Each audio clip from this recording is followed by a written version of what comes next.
Oke, bismillahirrahmanirrahim. Assalamualaikum warahmatullahi wabarakatuh. Baik, kita bertemu lagi pada mata kuliah biokimia pangan sesi UAS. Ini adalah bab kedua, bagian 2. Tadi bagian pertama kita sudah membahas tentang proteolisis pada daging. Hari ini kita akan membahas tentang transglutaminase pada makanan-makanan yang mengandung protein yang tinggi seperti daging-dagingan atau produk olahan daging dan juga seafood ya. Kita akan mengetahui mekanisme kerja dari transglutaminase. Baik, sebelum itu seperti biasa kita berdoa dulu sebelum memulai kuliah ini. Berdoa dipersilakan.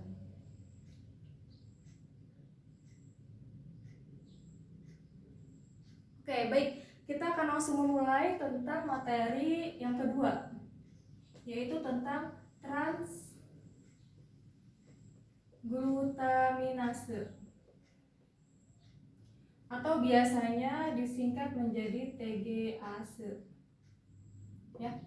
Jadi sebagaimana kita ketahui, banyak sekali produk-produk pangan atau bahan-bahan baku pangan, bahan-bahan pangan yang banyak mengandung protein, karena protein ini dia bisa memberikan pengaruh pada tekstur, pada struktur, pada sifat-sifat reologis dari suatu produk pangan ya.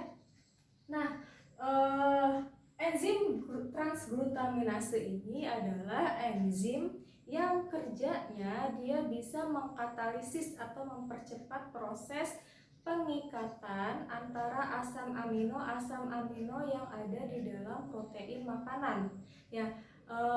Di sesi UTS teman-teman pasti pernah belajar tentang dasar-dasar protein ya. Protein itu terdiri dari asam amino.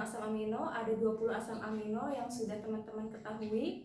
Nah, salah satu fungsi atau mekanisme kerja dari transglutaminase adalah mengkatalisis asam amino yang ada di dalam protein. Asam amino apa? Asam amino antara lisin dengan glutamin. Ini kerjanya adalah mengkatalisis enzim ya. Kalau ada ase biasanya di enzim mengkatalisis ikatan asam amino yang ada pada protein makanan. Nah, ini adalah asam amino apa? Asam amino antara lisin dan glutamin atau asam glutamin atau asam glutamat ya. Ini akan diikat reaksinya adalah pengikatan antara kedua asam amino ini. Nah, ikatannya antara lisin dan glutamin ini akan membentuk ikatan glutamil lisin isopeptida.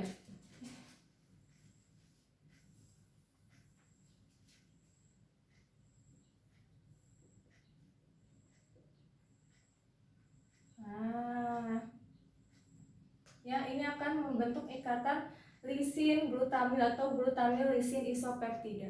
Oke? Ini adalah fungsi dari transglutaminase. Baik, saya akan menjelaskan konsepnya seperti ini.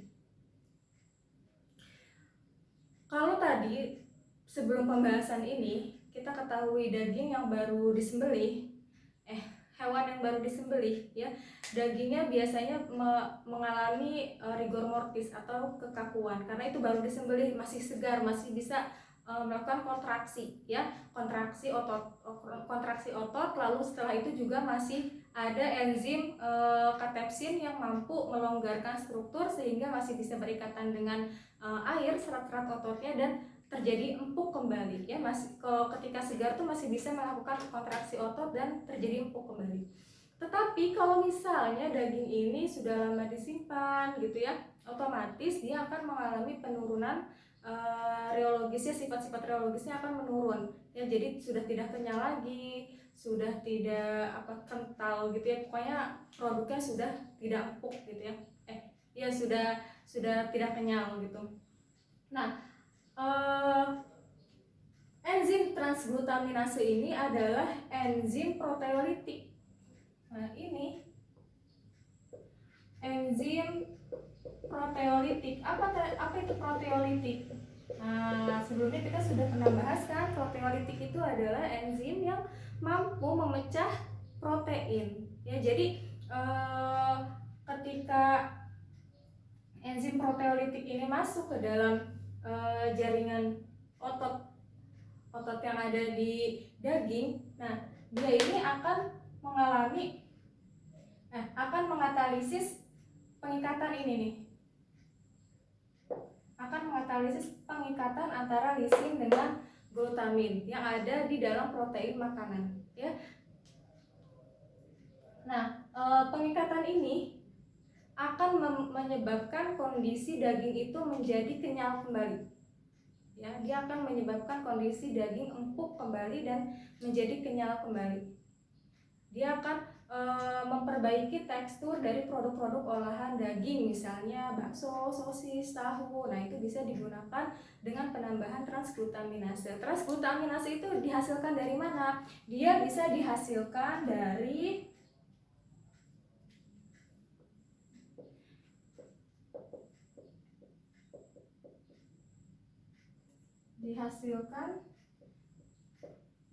mikroorganisme yang bernama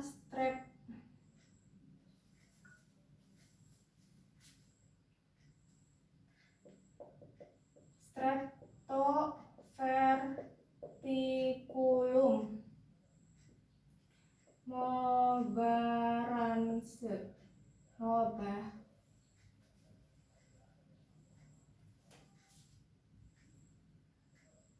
Nah, atau ini biasanya ini ya, transglutaminase mobaranse ini biasanya disingkat dengan MTGase.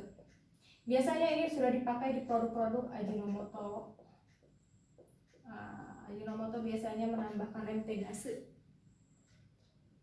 Ya, oke. Paham sampai sini prinsipnya? Kalau sudah paham, saya akan menjelaskan mekanisme kerja dari TGase. Oke? Saya hapus ya.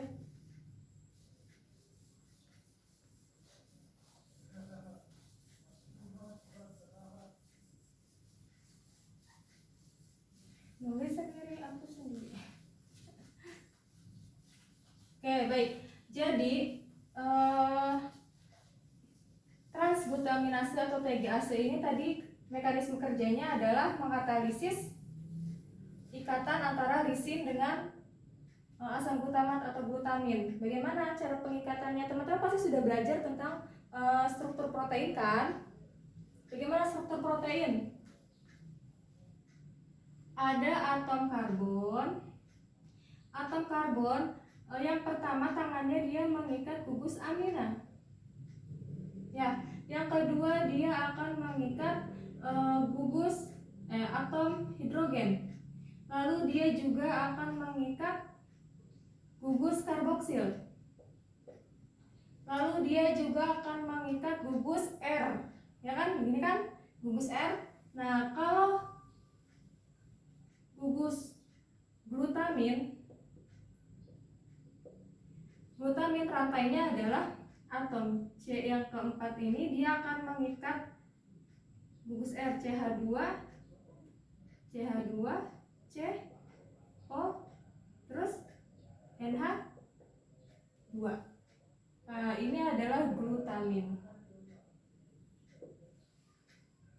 Ya, atom karbon mengikat gugus amina, mengikat gugus karboksil, mengikat atom H, dan mengikat gugus R. Inilah gugus R yang akan menyebabkan perbedaan asam amino pada protein. Ya, ini namanya glutamin.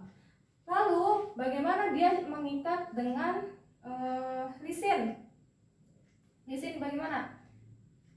Atom karbon mengikat gugus amin, terus atom hidrogen, terus gugus karboksil. Nah, gugus R-nya bagaimana kalau lisin? CH2, CH2-nya 4 kali. CH2, CH2 1 2 3 4 NH2. Ini adalah lisin. Ini saya kecilin ya biar bisa di bawah. Ini glutamin, ini lisin. Ini strukturnya begini. Lalu bagaimana bisa disatukan, bisa ada ikatan peptida? Nah, ingat ikatan peptida itu karena adanya nitrofilik atau pengikatan antara gugus alkil, gugus nitrogennya saling mengikat, ya. Jadi begini cara pengikatannya. Atom karbon masih tetap sama. Dia akan mengikat gugus amida, atom hidrogen, lalu gugus karboksil, lalu di sini masih sama, ya, mengikat glutamin CH2, CH2, C. Nah, ini hati-hati. Ini ada NH. Nah, NH di sini dia akan berikatan dengan lisin, ya. Nah, lisin ini ada NH2, lalu setelah NH2 di sini ada apa? Ada CH2 kan? Nah, CH2-nya berapa kali? 4 kali, ini kita singkat ya. CH2-nya 4 kali. Lalu setelah itu ada atom karbon, gini kan? Nah, di sini ada NH2, di sini ada gugus karboksil, di sini ada atom H-nya. Ya, begini. Ini namanya ikatan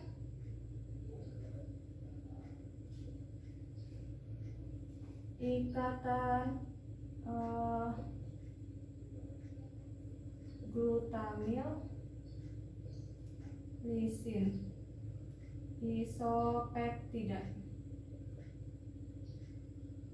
Nah, ini ikatannya. Tapi ini belum selesai. Ini NH2-nya, lalu kemana sisanya? Plus NH3. Paham? Harus paham ya. Teman-teman ulangi lagi cara memahami ini. Ya, saya nggak akan mengulangi, teman-teman bisa ulangi lagi. Ulangi sendiri ya. Ini akan ada ikatan glutamil lisin isopeptida. Nah, ikatan ini membentuk cross linking ya, atau ikatan jembatan silang. Dan ikatan ini itu sangat kuat. Ya, ikatan ini sangat kuat sehingga dia akan memperbaiki tekstur kekenyalan, pokoknya tekstur reologis dari suatu produk pangan yang mengandung protein. Begitu ya? Paham? Jadi ini yang akan terjadi kalau di dalam protein, misalnya daging, dia itu mengandung protein dan salah satu asam amino yang ada di dalam protein kan molekul sederhana dari protein itu asam amino kan. Nah, kalau dia mengandung lisin dan glutamin, nah dia ketika ditambahkan transglutaminase atau TGase, dia akan mengalami membentuk ikatan ini. Nah, ikatan ini juga akan membentuk terjadi di antara protein molekul yang lain, sehingga molekul-molekul proteinnya itu akan terikat dan memperbaiki tekstur yang tadinya kurang kenyal menjadi kenyal kembali. Itu mungkin yang bisa dijelaskan pada sesi ini. Kalau ada yang kurang jelas, teman-teman bisa bertanya di kolom komentar atau di forum diskusi Unidakul. Itu saja, mungkin mudah-mudahan bisa bermanfaat. Ya, wassalamualaikum warahmatullahi wabarakatuh.